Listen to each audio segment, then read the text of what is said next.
Two. Good morning, America.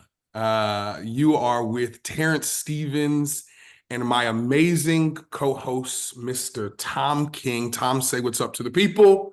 Good morning, my family. Yes, we are on another weekly episode of our amazing podcast that more of you should pay attention to because we are dropping gems, the business of life in Black and white. Okay. We do this thing every week, just sharing some perspectives, some gems in our individual lives. Obviously, not only do Tom and I look different, but we have different experiences in life that often fuse together to create quite the dynamic duo in the world of mortgages and real estate, but also just lifestyle, whatever that means, right? From living on a lake and fishing with his kids to me in my home with my dog and living a very peaceful, calm life when I want to. But we do this thing together to hopefully bring in different worlds, different audiences, and share some really good gems in the world of real estate. So today is an exciting day because we had some movement finally. I think, if I'm not mistaken, since 2020. This has been the biggest drop in the Fed rate. And that's going to cause a lot of changes in the market, not just the real estate world, right? Let me not misconstrue the idea that the Fed rate and mortgage rates are directly related. Let's debunk that right now. Just because the Fed rate has dropped does not mean your mortgage rates are going to be back to 2%, okay? That may never happen. But what will happen is a lot more activity in the market for our buyers and sellers because people have been pent up and there is a lot of motion to happen. So, Tom, give us a little bit of breakdown on the mortgage world of how you feel about this Fed rate dropping and how that might affect what you've got going on in your business. Yep, for sure. I mean, it's the hot topic, right? So we got to talk about it. The number of text messages I've responded to with just my cut and paste response since yesterday is staggering. You said it. I mean, it's not a direct correlate. The Fed rate was cut down to an average of 4.75 to 5.25. That does not mean mortgage rates are 4.75 to 5.25. That's a totally separate thing. So I won't get into all the nerdy details, but they are not attached, the Fed rate and the mortgage rates. And yet, the Fed rate is a signal of, what the Fed deems to be inflation getting back in line and us having to kind of give the economy a little bit of a jolt and make sure that everything stays moving forward and stays growing. So it's a good sign. Does it mean interest rates on the mortgage side are probably going to trickle down? I mean, we've already seen it trickle down because we all knew this was coming. So yeah, it was a little bit bigger than we thought. Will they get better? Potentially. They did not move an iota yesterday when the announcement was made. Mortgage rate did not move at all. So, don't plan on it. And yet, I do agree with you. I do think this is, again, sign of good things to come, which means I think it'll, prod people a little bit to maybe not be quite so fearful and quite so worried about the market, and hopefully get off the fence, put their house on the market. Let's get inventory, so that the buyers are going to be more comfortable. The national average on the 30-year fixed was already down to like 6.1. I Just a quoted somebody 5.75 this morning. So, yeah. you and I have said it a million times. Once we hit 5.99, I bet you the floodgates break. Here we go. And frankly, there's a lot to say there because although those are the national averages, we've got all different types of tricks of the trade to get rates even lower than that, right? As with any time in mortgage rates, you can actually use money, whether seller concessions, certain incentives from your own pocket, gift funds to lower your rate even lower than the actual average, right? And so you can get creative to get that rate closer down to sub 5% if you chose to, if you had the funds to do so. So we're looking in the right direction. I think ultimately every real estate agent and real estate advisor I saw yesterday, not only did they share the news of rates are going down, this is the time to make some movement happen. And that's kind of been the consensus over the last week, but also just the idea that beat the rush. right? Beat the rush. And hey, if you've had inventory that was sitting on the market and you've been trying to get creative and get shoes through the door, don't pull off the gas now. This is the time to over market, to create digital marketing to get more eyes on the properties that you have sitting. There's going to be activity. Sellers, I know you've been frustrated. You're so used to your houses in the last 5 years flying off the market in days. We are back to a more stable, consistent market where average days on might just be 30, right? Might just be between 30 and 60. So there's a lot more patience. And I think that from my point of view, that's the one thing that I'm coaching people on right now is not only patience, but execution. There's one thing to be sitting on the sideline, but when the coach calls you to the game, are you warmed up? Right? I take it back to my football days. The backup quarterback had to always be throwing the ball to somebody. They had to always stay loose because at the drop of a dime, at the moment the main quarterback got hurt, you can't come in to warm up at the game. There is no time to warm up. Your time is now. Game time is now. Stay ready. And I think it has a direct correlation to what we're doing right now. If you don't, famous line, you don't have to get ready if you stay ready. Okay. And that goes for my buyers in the market. That goes for my sellers in the market. If you are constantly having conversations with your real estate advisors about when's the right time, what's the right move, what should I be in consideration for, you're staying warm.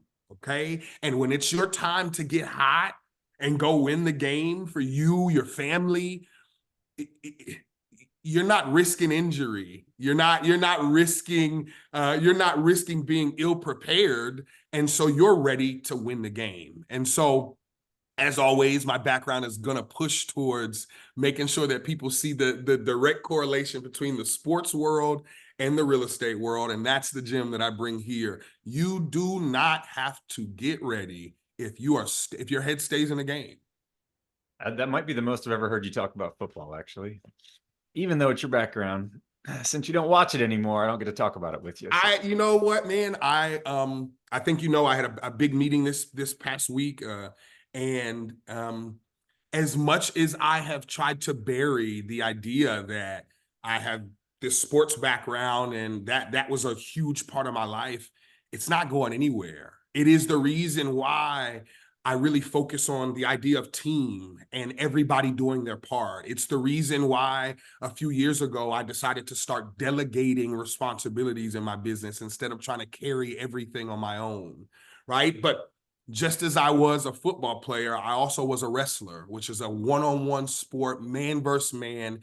You've got to get nitty and gritty with it and be creative with the time that you have. So having the sports background, man, I tell you, it's a blessing and a curse because you will never be able to escape the concepts that you learned as an athlete. And I don't care what sport it is, whether that's team building and trust and rapport, and delegation, or that's the single idea of you being one-on-one and having to find the win. Kind of makes me nervous to think about a little skinny white kid in Baltimore rolling up into the gym across from your big ass on a wrestling mat. I'm sweating now just thinking about it. Okay. It was a good time in life, man, but now I am matured and out of the sports world. I dip my head every now and then, watch a football game just to see if I still have the buzz, but I enjoy this thing way more now. I had to use my body for so many years, and now I get to use my brain. And that was the one thing I couldn't use as much back in my sport days. Is it's not a lot of thinking. It's just off the ball, hit it, disrupt things, and get to it. But this is a lot more critical thinking, and I love that, and I love how my body feels because of it. So I think you and I have talked about this before. You know, my favorite part of my job is the creative problem solving, kind of aspect of it. We before we jumped on here, I just sent 2 estimates to a guy who just went under contract. And to your point with the creativity, like one of them was a 2-1 buy down, so he's going to pay 4% interest for the first year and no cost to him. And then the other estimate was a $5,200 grant program. So the dude's going to bring $5 grand to the table to buy his first house in 50 years. So there's all kinds of fun ways to skin that cat, I mean, and I tell people all the time, and I actually had a friend do something that actually, I think this is a good topic, right? Um, Friends supporting friends in business. We have always done a great job at that.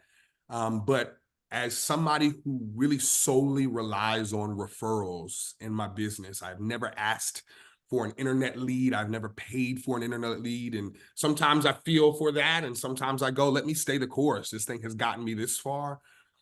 But I had a friend yesterday repost my post, which was a simple, the feds have dropped the rate. There's going to be more activity. Right now is the time to have the conversation.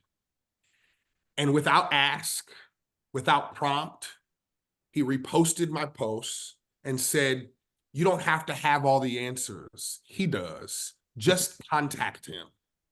awesome. And something about that just overwhelmed me, right? Because sometimes it is the strangers or those that have no affiliation to our businesses that really pour into us without being asked.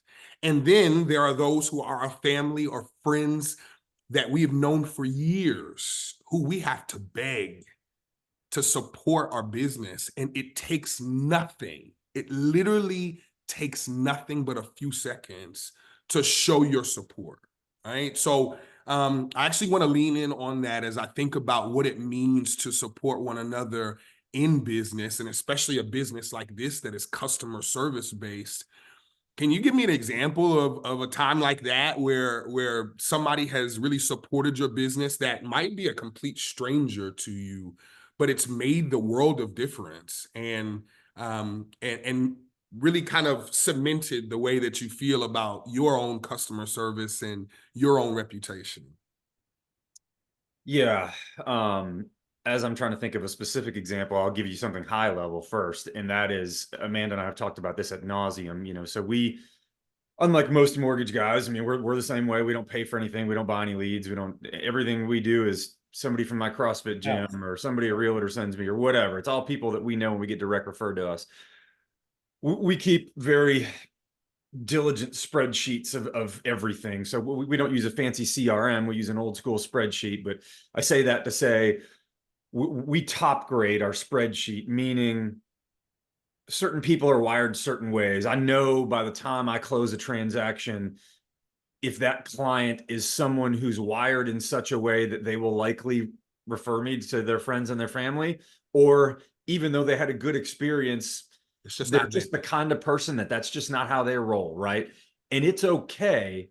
And you better be damn sure that I keep track of who's who on my spreadsheet, because frankly, like, we got to lean into the people that we know are going to lean back into us. That doesn't mean we have any bad feelings towards the other folks, but Yep. man, they're probably not, going to get as many touches just because we know that they're not going to reciprocate that. And again, it's okay. So stuff like that, man.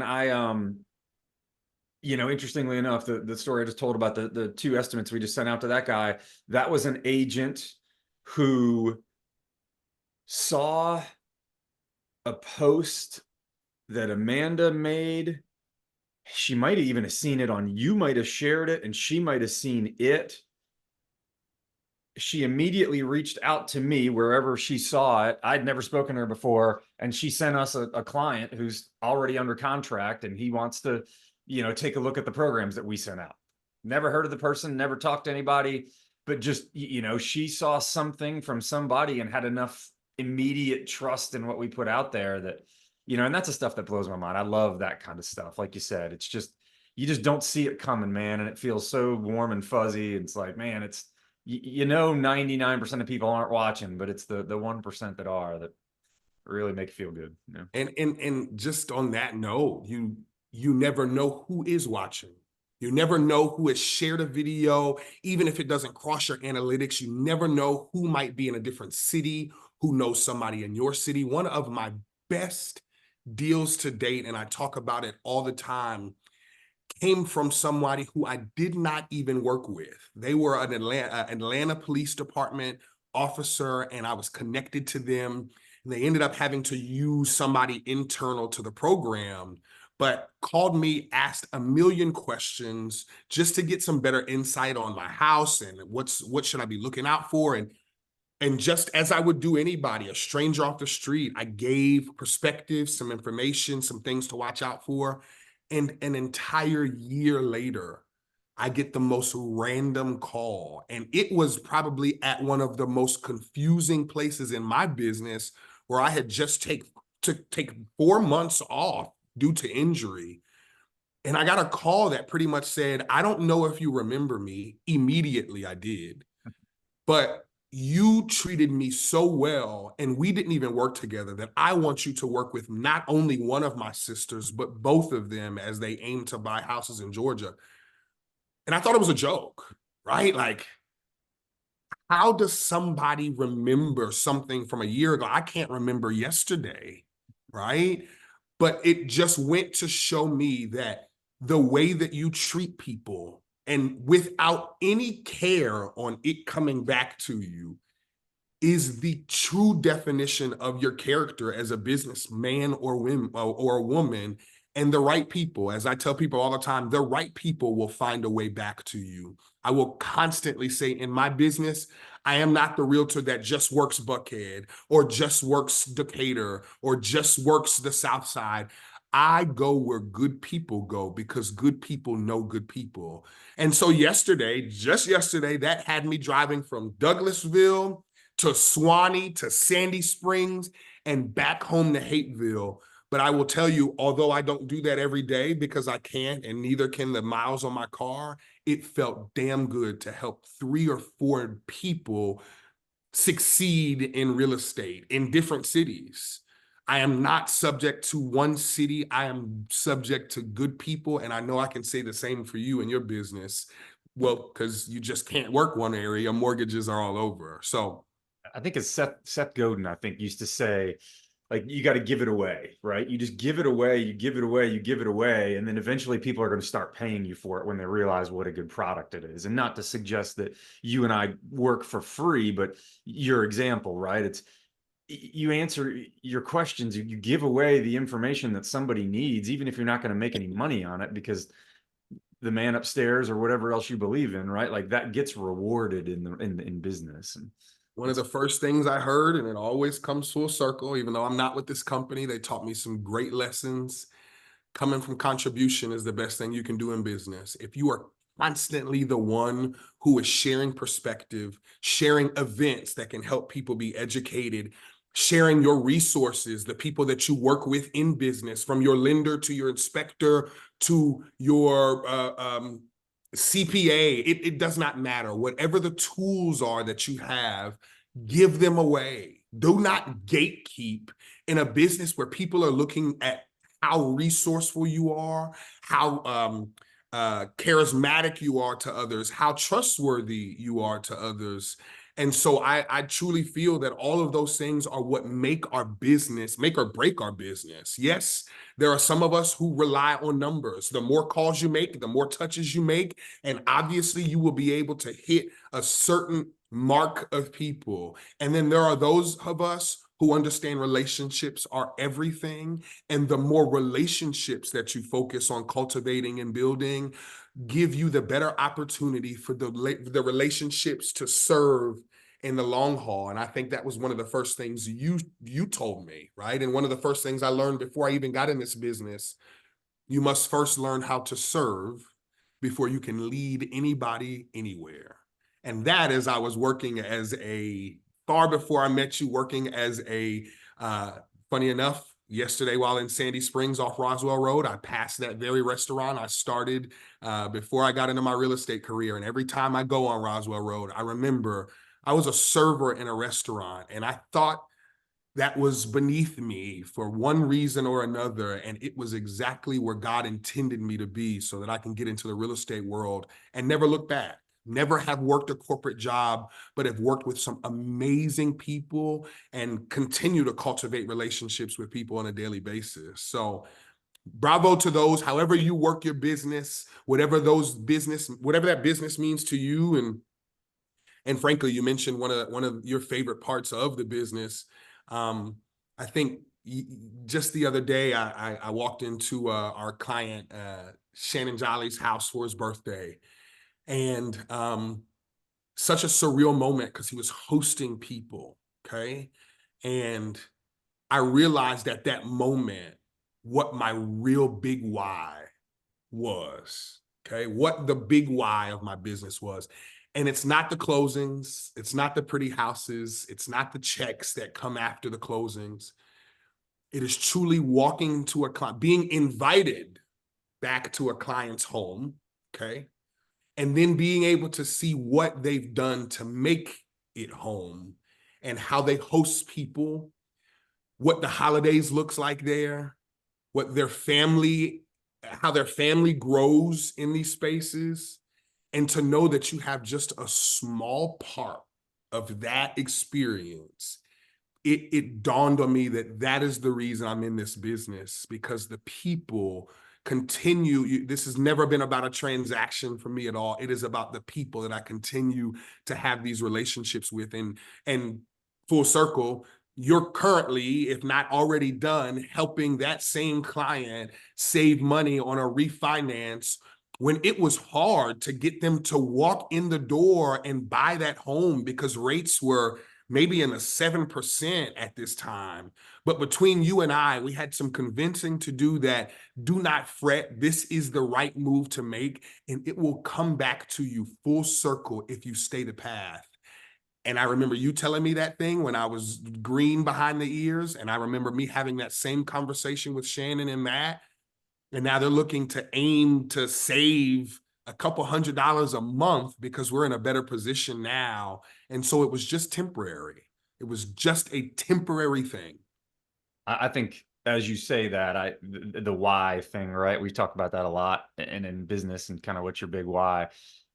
I think it actually the relationship is kind of too big. I think the why is you and I are both very similar in that we like to see other people be happy. Right? Yeah. So it's not that Shannon was hosting a party and his buddies were there or whatever.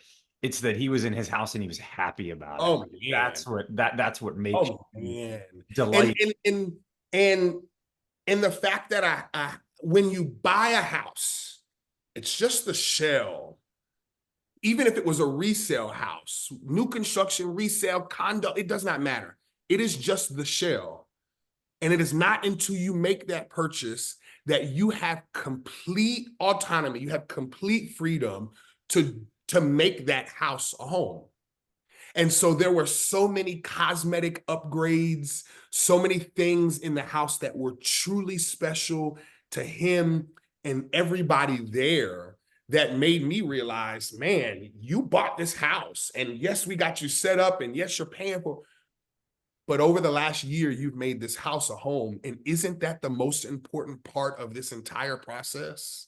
It's not the purchase of the house. It's how you customize it to fit you and your needs, hosting friends and family, being able to have people over for the holidays. And again, I've seen families grow in houses and grow out of houses and have to matriculate to a new one because of space. There's so many ways to skin this cat, man, but there is nothing more fulfilling than seeing people happy in the spaces that you have helped them purchase.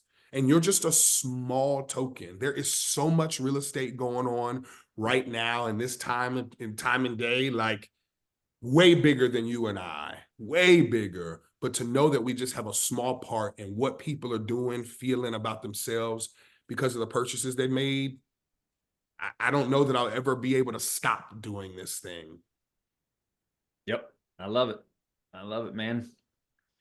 I Uh, think that was yeah, I got to run because I'm on a schedule. You've been driving the bus on this whole thing today. So are you going to come up with a fun closing question or do I gotta carry that load? I am going to come up with a fun closing question. And just like you, I'm off the cusp because I didn't think about it before. Always a fun way to do it, brother. Man, okay. We're changing seasons. Okay. Or maybe we're not. Okay. Because it's still 80 something degrees outside. Right. Yeah. We're changing seasons. We're in the month of September. What do you look forward to one thing for the remainder of this year and heading into fourth quarter that is outside of business? What is the one thing, the one day, the one holiday, what is the one thing that you are looking forward to for the rest of the year that has absolutely nothing to do with your business?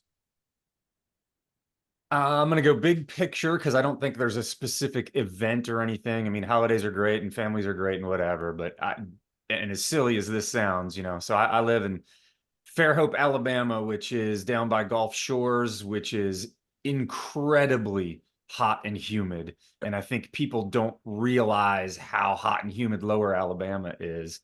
Um, and simultaneously, I am outdoor Tom. Like that is who I am. It's where I live my life. I don't want to be inside any more than I have to, and particularly just when I'm sleeping is fine by me.